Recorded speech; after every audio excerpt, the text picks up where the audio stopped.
Welcome to Wisdom Unveiled. Today, we're doing another deep dive, this time into the incredible poetry of Hafez Shirazi. We're really drawing on some fascinating discussions between Dr. Ebrahim Dinani and Dr. Esmail Mansouri Larijani from the Marifat audio files. Those are such rich conversations. They really are.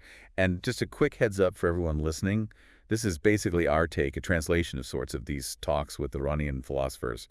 We're doing our best, but, some details or nuances might get a bit lost in translation. It's tricky conveying everything perfectly. Exactly. So apologies in advance if anything feels off. Yeah. This is actually episode 13, believe it or not, of our 40-part exploration focusing just on Hafez. It's amazing how much there is to unpack with Hafez. You look at his lines and they seem, well, almost simple sometimes. Right, on the surface, yeah. But then you start digging, especially with the kind of insights Dr. Dinani and Dr. Larijani bring, and you find these incredible layers of meaning, just profound depths. Absolutely. And that's what we want to get into today, those deeper layers. We're going to zoom in on the very start of one particular ghazal. Let's try the first line. It goes something like, Sakia bade bi sahar kon daur, falang nara dara chitab kon. Yeah, that sounds right. A good pronunciation. Okay, and if we translate that roughly, it's something like, oh, cupbearer, fill the cup with wine. The celestial sphere has no pause. Hasten.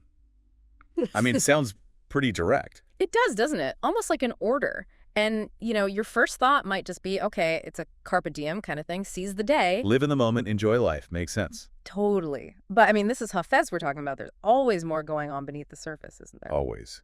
And that opening line, wow, it's packed with symbols. That's where Dr. Dinani and Dr. Larijani's discussions are so helpful. So let's break it down, starting with that very first word, saki, the cupbearer. Right, the safaki. Literally, okay, it's the person pouring the drinks at a gathering. Simple enough. But symbolically, and this is what both doctors really emphasize, it's not just about physical drinks. Think of the sakaki as anyone or anything that quenches a deeper kind of thirst. Okay, a deeper thirst. What kind are we talking about? The thirst for real knowledge, for understanding, for that aha moment, that insight that just cuts through all the confusion and ignorance. Ah, right. So the cupbearer could be a teacher, a mentor, maybe even a book or an experience. Exactly. Anyone or anything that helps spark that spiritual awakening, that illumination. They're like a guide. A guide offering. Well, what are they offering them? They're offering beidi, which translates as wine, but crucially, it's not actual wine. Okay, not fermented grapes. Definitely not. The doctors are very clear on this. They talk about it as the wine of gnosis. Gnosis meaning knowledge, insight. Wine of gnosis. Yeah. So divine wisdom, spiritual understanding, maybe even love. All of the above, potentially. It's about a kind of spiritual ecstasy and intoxication that lifts the spirit, that elevates you. It's completely different from just, earthly pleasure. Got it. So it's not about getting drunk in the usual sense. It's about becoming filled, intoxicated with this profound understanding. Precisely. It's a spiritual high, not a physical buzz. Okay, so the Sayeki offers this wine of gnosis, and the request is bisakan, fill the cup. Not just pour some, but fill it. There's a real intensity there. Absolutely. Fill it right up. It speaks to the urgency and the sheer intensity of the desire for this knowledge. So no holding back. No half measures. It's like saying, I'm ready to fully embrace this moment of awakening, this flood of insight. A little taste isn't enough when you have this profound spiritual thirst. Right. Because maybe a small taste just makes you realize how much more there is to know, how vast it all is. That's a great point. And Dr. Dinani often mentions something similar. The more you learn, the more you see the horizon recede, the more you realize you don't know. So you need that full cup just to really start the journey properly. Makes sense. Okay, so we have the guide, the Saki, offering a full cup of this spiritual wine. Then the line shifts. Daure falak darang natara chitab kwan. The celestial sphere has no pause. Hasten.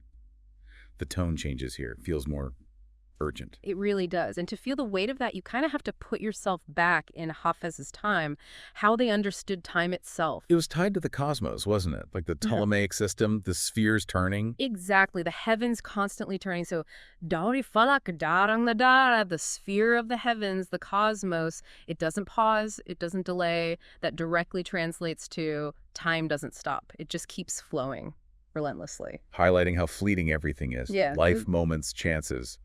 They're all just slipping away as the heavens turn. That's the core of it. It emphasizes temporality. And Dr. Larijani brings up a really interesting connection here to Omar Khayyam. Oh, yeah.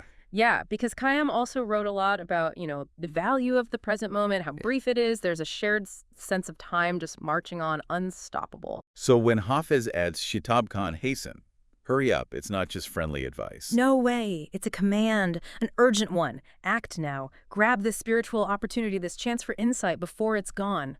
Forever. Don't put off seeking this wine. Exactly. Don't procrastinate on your spiritual path. And Dr. Dinani, he uses this really striking phrase to hammer this home, Yati Madam. Yati Madam. What does that mean? It's a philosophical concept, roughly meaning the return of the non-existent, or what has ceased to be.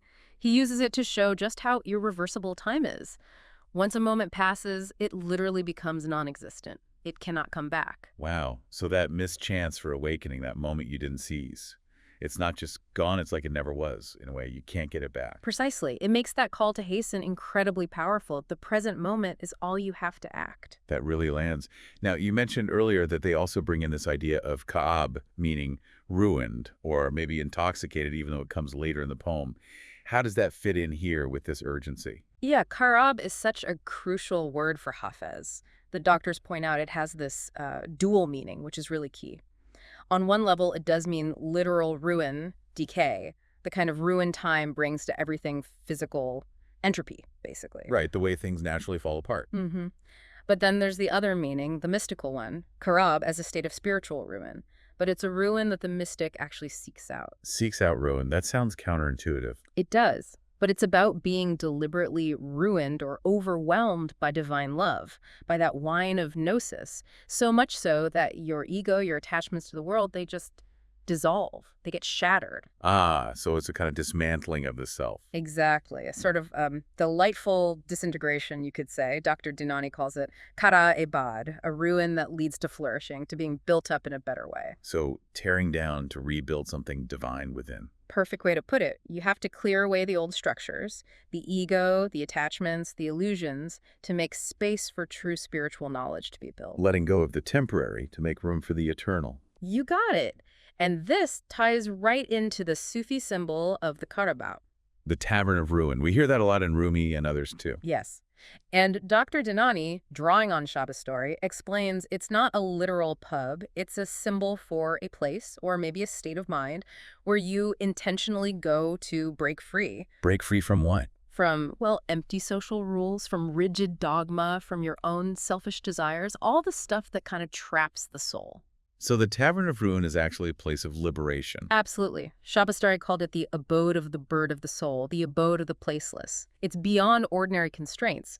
So to become karab, in this sense, means finding freedom through surrender. Surrendering the ego, the attachments. And that surrender, paradoxically, leads to real flourishing. It's like clearing overgrown weeds so beautiful flowers can grow. Okay, that makes ruin sound. Aspirational almost. In a mystical context, yes. It's an intentional deconstruction for a higher purpose. Got it.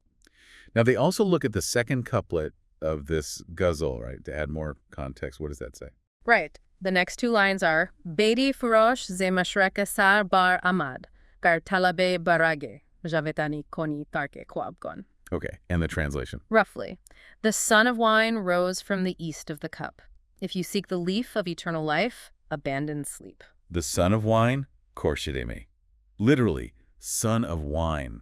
That's vivid imagery. It really is. It suggests this knowledge, this wine is radiant, like the sun. It brings light, clarity, chases away darkness. And it rises from the mashrek kesar, the east of the cup. Why the east specifically? Isn't the wine just in the cup? Well, yes, the cup is the immediate source, the vessel. But Dr. Dinani points out that east carries huge symbolic weight here. How so? Traditionally, in many mystical and philosophical traditions, the east is seen as the source of wisdom, of spiritual light, of enlightenment. Ah, so it's not just about direction, it's about origin, the source of illumination. Precisely. Dr. Dinani even links it to Suravardi's philosophy, where the West can symbolize like spiritual darkness or alienation, and the East is where the light originates. That adds a whole other dimension. It does. And just to historically think about where many major spiritual paths began, often in the East.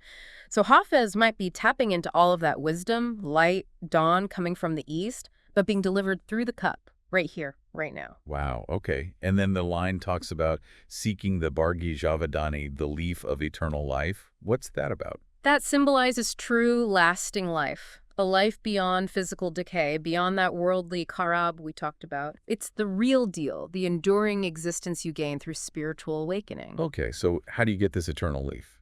The second half tells you. Tarki Koab Khan, abandon sleep. And I'm guessing this isn't just advice for insomniacs. Not at all. This is the sleep of ignorance, of negligence, of being spiritually unaware, just drifting through life without deeper consciousness. The sleep of unknowing. Exactly. So abandoned sleep is another ancient call. Wake up. Spiritually wake up. Become conscious, aware, seek knowledge. Right. Engage in contemplation. You can't find that eternal life if you're still snoozing spiritually. It reminds me of that famous saying, is it a hadith? People are asleep, and when they die, they awaken. That's the exact hadith Dr. Larijani brings up. Hafez is saying, essentially, don't wait for death to force you awake. Wake up now. Live consciously. Seek this understanding while you can. Wow.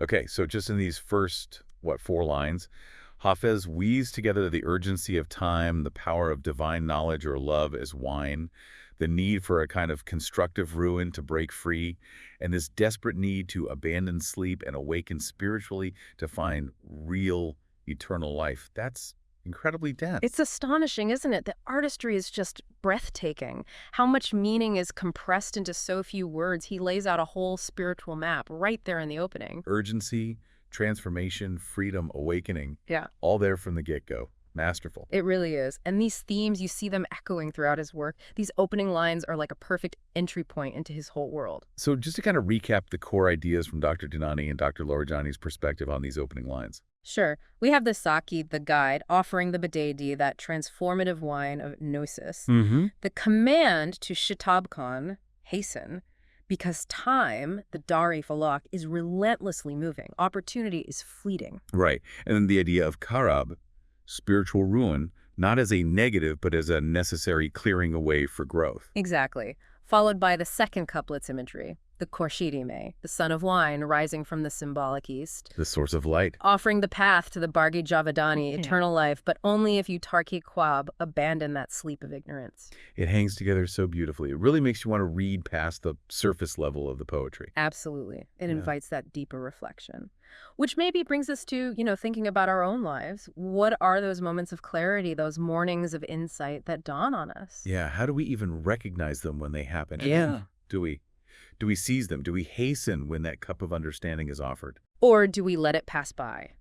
And how do we receive that wine? Maybe from unexpected cupbearers, people, books, quiet moments. Are we open to it? And that idea of constructive ruin, that's a challenging one. What are the things we might need to let go of? The attachments, the old ways of thinking, the ego stuff. That are maybe holding us back from that deeper growth, that flourishing that comes after the ruin. It's uncomfortable, but maybe necessary. These are big questions Hafez prompts. It feels like the path of awakening he maps out isn't a one-time thing, but like a constant process. Definitely. A continuous process of seeking, of waking up, of striving for that deeper connection, that eternal life through knowledge and, love. Maybe the first step is just paying more attention. Noticing those little moments of inner dawn, those nudges towards insight. That sounds like a really good place to start, just cultivating that awareness. Well, this has been incredibly illuminating. Thank you for unpacking those opening lines with us. My pleasure. It's always amazing to dive into Hafez.